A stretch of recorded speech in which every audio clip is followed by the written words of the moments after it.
The Man from Tara 1954ခုဂျပန်နိုင်ငံတိုကျိုလေဆိပ်မှာထူးဆန်းတဲ့ခီးတဲ့တူရောက်ရှိလာပါတယ်ဘလို့ထူးဆန်းတာလဲဘာတွေထူးဆန်းတာလဲဆိုတာကတော့သူ့ရဲ့ passport ကိုစစ်ဆေးလိုက်တဲ့အခါမှာ Tara နိုင်ငံလာခဲ့တယ်လို့ထဲမှာရေးထားပါတယ်ဒါပေမဲ့အဲ့ဒီ Tara နိုင်ငံဆိုတာအပြင်မှာတကယ်ကိုရှိမနေခဲ့ပါဘူး Tara နိုင်ငံကိုရှာကြည့်လိုက်တဲ့အခါမှာလွန်ခဲ့တော့နှစ်တရာကျော်ကတည်းကမရှိခဲ့တဲ့တိုင်းပြည်တစ်ခုပါ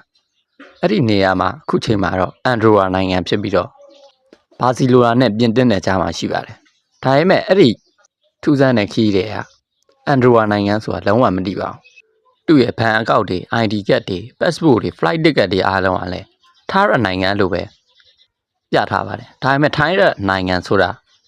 ခုချိန်မှာလုံးဝမရှိတော့ပါဘူးဒီလိုနဲ့သူ့ကိုမတင်ကားတရားလူလို့အာနာပိုင်တွေကဆွဆွဲပြီးတဲခိုခမ်းမှာပဲအခန်းပိတ်ထားလိုက်ပါတယ်